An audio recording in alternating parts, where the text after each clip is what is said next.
Most of what stresses you out is not yours to control. It's someone else's opinion, someone else's mistake, something from the past, or something that hasn't even happened yet. But here's the hard truth.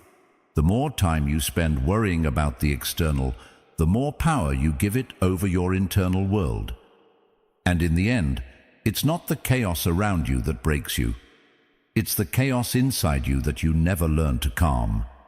Stoicism begins where your illusion ends, and that illusion is control. Not the kind that helps you grow, but the kind that quietly drains your energy while you chase after outcomes you were never meant to hold. The world tells you to fix everything, manage everyone, and stay 5 steps ahead. But no one tells you what to do when life doesn't listen. No one teaches you how to find stillness when everything feels like it's slipping out of your hands. That's where Stoicism comes in, not as a distant philosophy, but as a way of thinking that brings you back to what's real, what's yours, and what actually matters. This isn't about becoming cold or detached. It's about becoming clear. Clear about where your influence ends and where your peace begins. So if you've felt stretched thin, if you've been carrying weight that was never yours to bear, or if you're just ready to stop outsourcing your peace to things you can't control, stay with me. Because this isn't just theory. It's a mindset shift that can change how you live, how you respond, and how free you actually feel. If this kind of reflection resonates with you, if it stirs something steady and grounded beneath the surface noise, consider subscribing. It's a simple way to support the space we're creating here, a way of saying, this matters to me. I'm ready to live with more clarity, more intention. Why does it feel like life becomes heavier the more we try to control it? Because the tighter we grip the things we can't hold, people, outcomes, the future, the more they slip through our fingers. And what's left behind isn't peace, it's frustration, exhaustion, that quiet gnawing feeling that maybe we're not doing enough, not being enough, unless everything unfolds exactly the way we planned. But that feeling doesn't come from life. It comes from the pressure we put on ourselves to shape what was never ours to mold. The truth is, perfection is a moving target. Just when we think we've got things figured out, something changes. A plan falls through. Someone disappoints us. Life swerves without asking permission, and we're left clinging to a version of control that never really existed in the first place.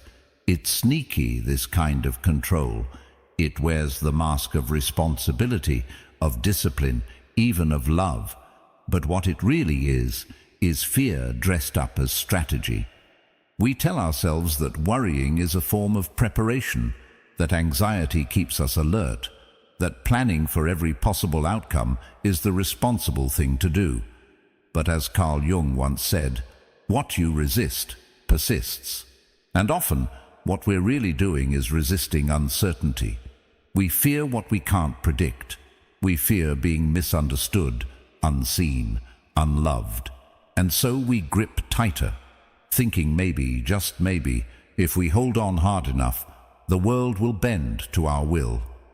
But it doesn't, and it won't, because life isn't built to be controlled. It's built to be responded to. That's the shift Stoicism invites us into, not to become passive, but to become precise, to stop wasting energy trying to fix what's outside of us, and start using that energy to master what's within. Socrates once said, know thyself. Not control everything around you, know yourself. And that's where the real power is. Not in making life go your way, but in knowing who you are when it doesn't. There's a kind of freedom that only shows up when you let go. Not in a careless, chaotic way, but in a deliberate, peaceful one. When you stop fighting every current and start learning how to swim with presence, that's not weakness, that's maturity, that's strength. Think about how many hours you've spent trying to predict how someone will react, how much energy you've poured into conversations that only happened in your head, how often you've carried stress that wasn't even yours, someone else's mood, someone else's mistake, someone else's expectations. All of it heavy, all of it draining, and none of it actually under your control. Aristotle believed that excellence is not a one-time act but a habit. In that spirit, perhaps peace is a habit too, a repeated decision to come back to center again and again, to pause before reacting, to ask, is this mine to carry, before taking on another emotional load. That kind of clarity doesn't come from forcing life to match your expectations. It comes from filtering life through your values. There's a quiet kind of wisdom in choosing not to engage every time your pride is poked. Not every insult deserves your attention. Not every delay requires your frustration. Letting go doesn't mean you don't care. It means you care enough about your energy to protect it. It means you trust that you don't need to control every detail to live a meaningful life. Plato once wrote, "The first and greatest victory is to conquer yourself." That's the heart of it, isn't it? We spend so much time trying to manage people, impressions, outcomes, and all the while, the only battlefield that matters is the one inside. Your thoughts, your reactions, your choices. And yet, self-control is quieter than control of others. It doesn't come with applause. No one cheers when you choose silence instead of argument, or when you decide to walk away from chaos rather than fueling it. But those small decisions, made over and over, create a kind of strength that can't be shaken by the noise of the world. There's a rhythm to peace. It's not frantic. It doesn't rush. It listens before it speaks. It observes before it assumes. It creates space between what happens and how you respond. And in that space, something powerful lives: choice. The freedom to choose how you show up, even when everything around you feels unstable. When we stop trying to control everything, we begin to see clearly what's truly ours: our attitude, our effort, our perspective. These are the tools of the Stoic, not control over the world, but alignment with it. Not resistance to what is, but resilience within it. So maybe the question isn't how do I control more, but how do I carry less? How do I return to what's mine and let go of what isn't? The next time life pulls you in every direction, when someone disappoints you, when a plan fails, ask yourself, where is my control right now? If it's in your thoughts, your breath, your next step, then that's where your strength is. Let the rest go. You don't have to fix everything. You don't have to hold everything. You only have to stand firmly in the truth of what you can influence and stop letting the rest decide your worth. Because true strength doesn't shout. It breathes, it trusts, it lets go and keeps going. Let's make this simple. Life divides itself into two categories: what you can control and what you absolutely cannot. And if we're being honest, that list of things you can't control is much longer than the one you can. You can't control the weather, the past, or how someone else chooses to speak to you. You can't control how people interpret your words, how they carry their own pain, or the choices they make when you're not looking. But you can control your own thoughts, your choices, your response. That's your domain. That's where your influence begins and ends. And yet, most of us live backwards. We spend our days trying to manipulate the uncontrollable and overlook the very thing that shapes our experience from the inside out, our own mind. Marcus Aurelius once wrote, "You have power over your mind, not outside events. Realize this, and you will find strength." And there's a kind of radical peace that comes with that realization, because it means that even when the world is loud, you don't have to be. Even when things fall apart, you don't have to fall with them. But that kind of control isn't loud or dramatic. It's quiet, subtle, internal, and it begins in the space between stimulus and response. Someone insults you, your pride flares up, your ego stiffens, and your first instinct is to bite back, to say something clever, cutting, to remind them you're not the one to mess with. But if you pause, even for a second, something powerful happens. You start to see clearly. Their tone, not yours. Their pain masquerading as disrespect, also not yours. The only thing that belongs to you in that moment is your reaction.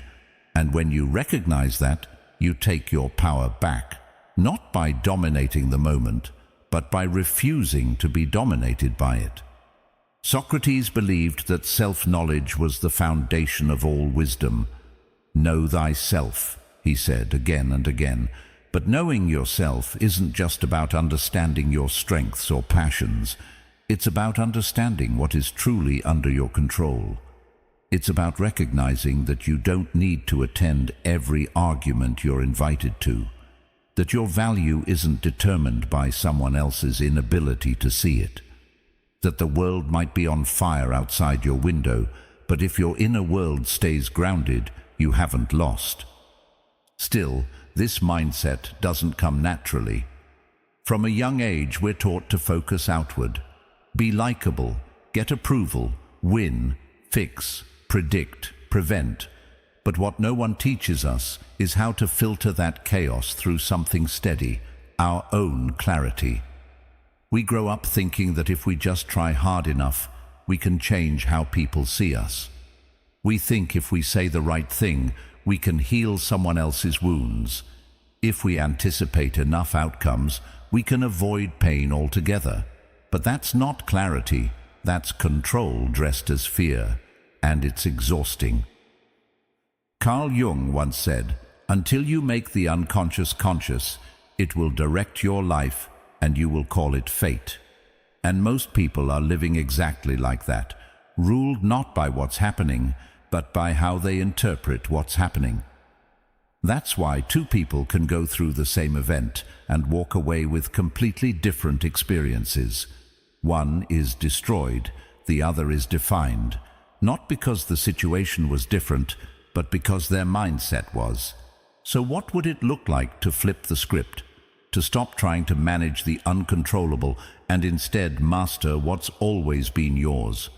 It would look like presence, like choosing to breathe when everything in you wants to react, like observing your emotions instead of being swept away by them, like noticing your thoughts without letting them boss you around.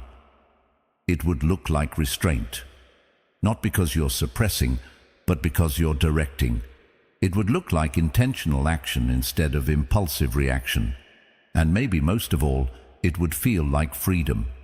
Not the loud kind that comes with control over others, but the steady kind that comes with control over yourself. Aristotle taught that the ultimate human good is to live in accordance with reason. And when you really understand that, you start to realize that so many of our struggles aren't about what happens. They're about what we believe about what happens. They're about the stories we tell ourselves. They disrespected me, so I must fight back. That didn't go my way, so I must have failed. But those are just narratives. And when you learn to challenge them, to interrogate them, you start living with reason instead of reactivity. You start choosing your responses instead of being owned by your instincts. None of this means life becomes easy. People will still push your buttons. Plans will still collapse. Emotions will still rise. But you'll meet those moments differently. Not with control over the situation, but with clarity within it. And that clarity is a kind of armor. Not the kind that hardens you, but the kind that protects what matters most. Your peace, your integrity, your direction. Plato believed that the measure of a person wasn't in how they spoke, but in how they lived. And how you live comes down to how you choose, moment by moment, day by day. So choose well. Choose where to place your attention. Choose what's worthy of your energy. choose what's yours to influence, and release what isn't. Because you don't have to control the noise around you to create stillness within. You only have to stop giving your power away to things that were never yours to hold. And the moment you do that, quietly, steadily, you step into something rare. You stop being at the mercy of life, and you start meeting life on your own terms. Ever finish a day mentally exhausted, even though on the surface nothing big happened? You didn't run a marathon, you didn't face a crisis, and yet you feel drained, like you've been holding your breath all day. That kind of tired isn't physical, it's mental, emotional, and more often than not, it comes from carrying things that don't actually belong to you. A quiet look from someone that you overanalyzed, a pause in a text conversation that you filled with imagined meanings, a situation that wasn't yours, but somehow became your responsibility, simply because you couldn't let it go. You walked through your day holding 100 invisible threads, each one tugging at your peace, without ever asking, "Is this mine to carry?" The truth is, we live in our heads far more than we live in the moment. We rehearse arguments that never happen. We craft responses to things no one said. We try to calculate the emotional weather of someone else's mood, as if their silence is a puzzle we're required to solve. Carl Jung once said, "People will do anything, no matter how absurd, to avoid facing their own soul." Sometimes the things we obsess over externally are just clever ways of avoiding what's unresolved within. We busy ourselves with the impossible, changing someone's opinion, rewriting the past, controlling the future, because those distractions, as painful as they are, feel easier than sitting still with uncertainty. But not all attention is helpful. Attention is energy, and energy is limited. You only get so much of it each day. And when you spend it on things you can't control, you starve what actually matters. That's where the Stoics were uncompromising. They believed your attention is sacred. Marcus Aurelius wrote, "The things you think about determine the quality of your mind." Let that sink in. Your focus isn't neutral. It shapes the kind of person you're becoming. The more you feed anxiety, resentment, or imaginary futures, the more those things take root in your inner world. Reclaiming your peace, then, isn't about doing more, it's about feeding less of what drains you. We often confuse reacting with responsibility. Someone says something rude, and we feel the urge to respond. A moment feels off, and we jump into fix-it mode. But not everything requires your reaction. You are not obligated to hold every emotion that passes through. Not everything that hurts you deserves a reply. Emotional maturity isn't about suppressing feelings. It's about choosing what to engage with and what to let pass. Because when you stop trying to control the tide, you finally learn how to swim. You begin to move with the current instead of fighting it. You begin to respond with intention instead of being pulled by every emotional wave. The exhaustion starts to lift, not because life got easier, but because you stopped trying to carry all of it at once. The weight of worry lightens when you realize that most of it was built on assumptions, on imagined futures, on trying to answer questions that aren't yours to answer. And once that mental noise starts to quiet down, clarity returns. You begin to see what is actually happening instead of what your fear or your ego wants to project. Socrates taught that the unexamined life is not worth living, but maybe an over-examined one, where every silence is suspicious, every change is threatening, every glance is dissected, isn't peaceful either.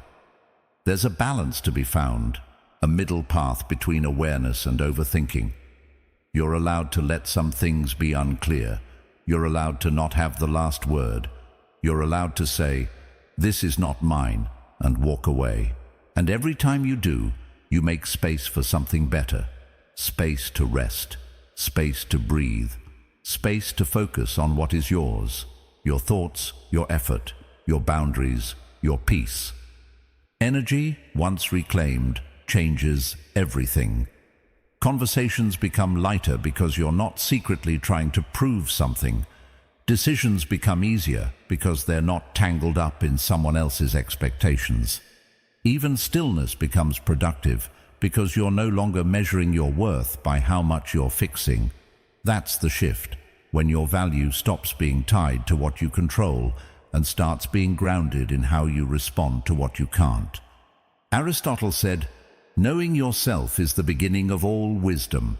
And part of knowing yourself is knowing where your lines are, knowing when you're leaking energy, not because of what's happening, but because of where you've placed your attention. If your peace is constantly at the mercy of someone else's tone, then your power is in the wrong place. But if you can return to your center, even when things around you are loud, uncertain, or unfair, then you've found something rare. You've found the kind of peace that doesn't ask the world to behave, the kind that isn't reactive, the kind that doesn't need permission to exist. So the next time you feel drained by the end of a quiet day, pause. Don't rush to fill the silence. Ask yourself gently, what did I carry today that wasn't mine? What conversation, fear, or fantasy did I hand my energy to? And what can I release? Not tomorrow, not later, but right now. Because the peace you're searching for isn't hiding in a perfect outcome. It's right here, underneath all the things you've been trying to hold. And the moment you stop gripping what you can't shape, you realize you were never powerless. You were just distracted. Most people hear the word acceptance and immediately assume it means surrendering, giving up, waving the white flag to life and letting it roll over you.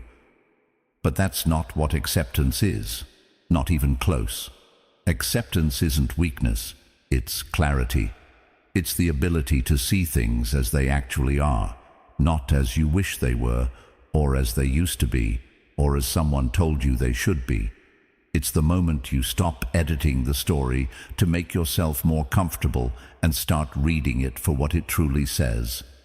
Acceptance is when you finally look something square in the eye and say, "This happened. This is gone. This is real." There's no spin, no bargaining, no fantasy. That doesn't mean you like it. It doesn't mean you wanted it. And it certainly doesn't mean it doesn't hurt. What it means is that you've decided to stop fighting what already is, because that's where most of our pain hides, in the struggle between what's true and what we think should be true. We convince ourselves that if we resist hard enough, maybe reality will budge. Maybe people will become who we need them to be. Maybe the past will undo itself, but it doesn't. And while we wait, we waste time. We bleed energy. We think acceptance will trap us, when in fact it's the only way out. Because you can't change what you won't face. You can't fix what you refuse to admit is broken. You can't grow past a version of yourself you're still busy justifying. So when you finally accept something, fully, without conditions, that's when everything begins to shift. You move from being stuck to being free, from resisting to responding, from hiding to healing.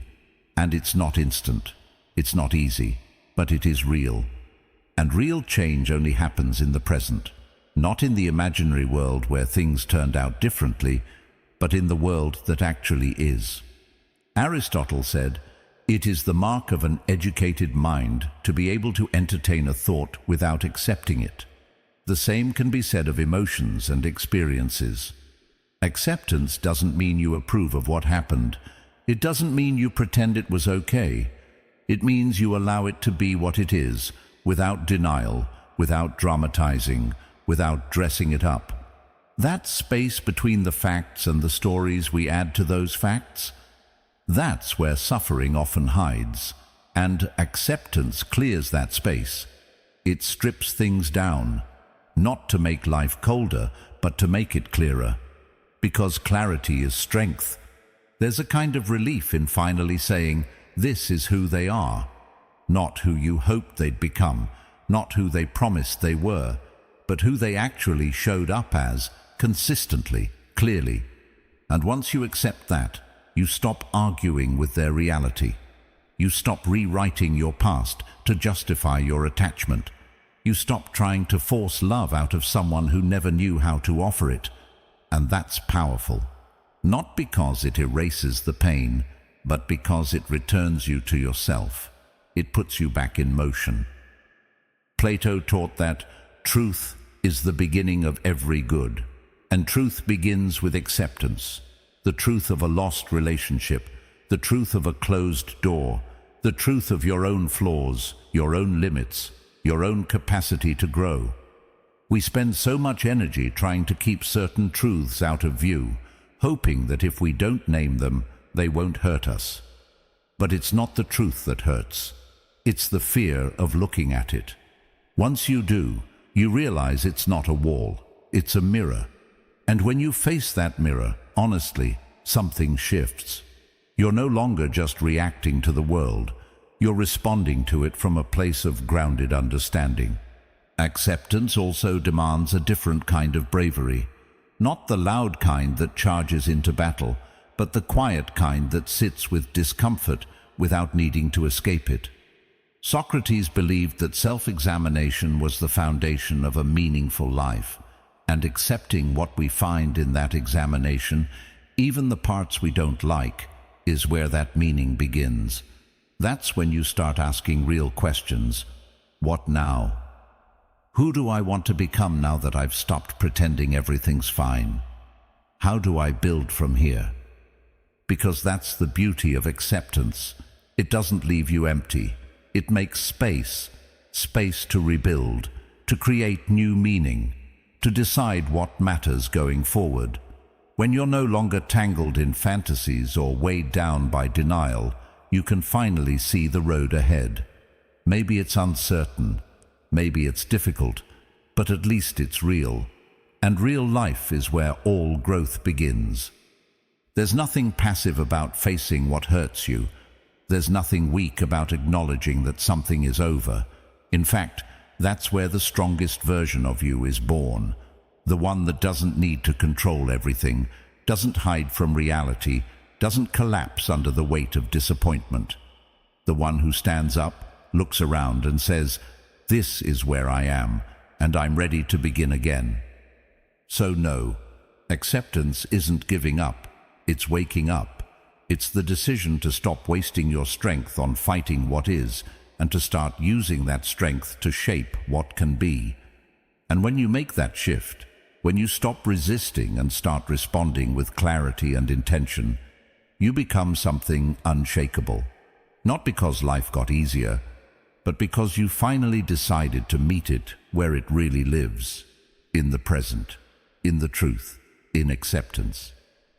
Every moment, whether we notice it or not, offers us a choice, a subtle, invisible fork in the road. We can react or we can respond. And while both roads are always available, they lead to very different places. Reaction is fast. It's charged with emotion. It comes from the gut, from memory, from pride. It often feels satisfying in the heat of the moment. A comeback, a slammed door, a sharp message sent too quickly. But that satisfaction is short-lived. What follows is usually regret, confusion, or the kind of silence that lingers a little too long. On the other hand, response is slower. It's not passive, it's intentional. It carries restraint, not because you're holding back, but because you're choosing forward. It's what happens when you create space between what you feel and what you do. That space is where everything changes. When someone speaks to you with disrespect, it's easy to absorb their tone and fire it back. But if you observe instead, if you ask yourself, is this about me or about something they haven't resolved, you begin to see the situation more clearly. You stop making it personal. You stop turning someone else's mood into your burden.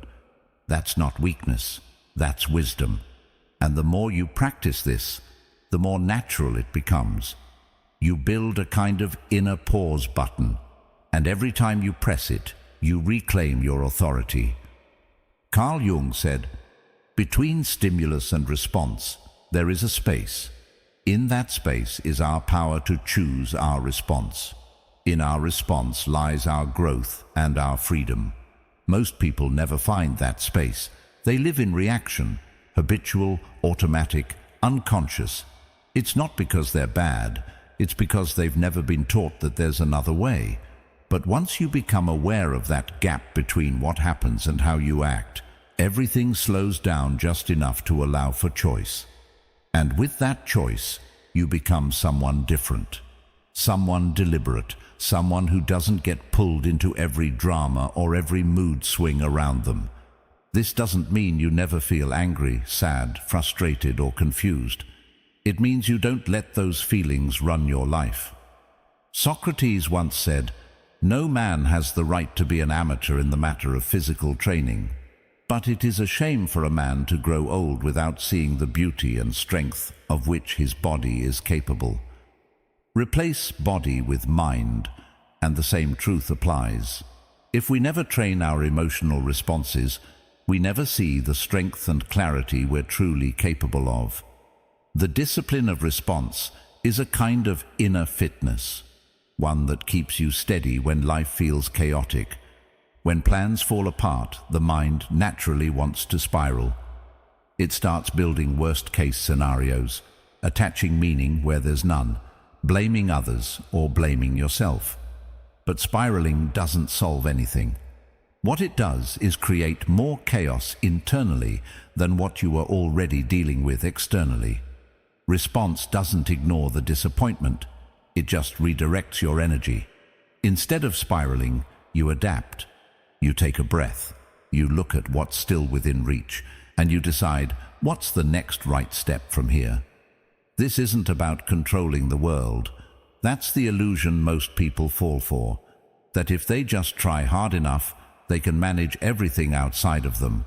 But real power doesn't come from managing people, events, or timing. It comes from managing yourself, from becoming the kind of person who doesn't need everything to go right in order to stay aligned. Plato taught that the measure of a man is what he does with power. And the highest form of power isn't over others. It's over how you show up, even when things fall apart. That's the shift. You stop trying to make everything around you cooperate, and you start leading yourself. You lead your thoughts. You lead your emotions.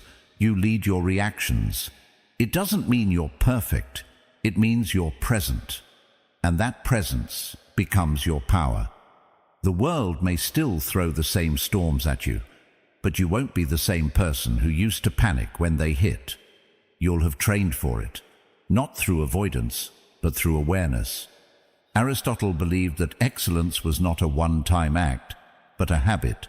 In the same way, emotional strength is built in the small, repeated moments where you choose response over reaction. When you walk away instead of escalating. When you breathe instead of biting back. When you give yourself time to think before you speak. Those moments don't just protect your peace, they define your character. They show you that calm isn't just something you stumble into, it's something you build. And once you've built it, something incredible happens. Even chaos becomes a classroom. You stop seeing conflict as something to fear. You stop seeing change as something to dread. You start learning from discomfort instead of running from it. That's the real reward. Not just that you feel more in control, but that you become someone who doesn't need control to feel grounded. So the next time you feel the urge to react, pause, notice it, sit with it, and remind yourself that in this moment, right now, you have a choice. Not over what happened, but over what happens next. That choice is yours. And the more often you choose with clarity, the less life can shake you. Because peace isn't about perfect conditions. It's about mastering your response when conditions are far from perfect. That's the strength Stoicism points us toward. Not control over life, but control over how you live it. You don't need to control every moment to find peace. You just need to control how you meet it. Thanks for being here, and for being a part of Stoic Journal.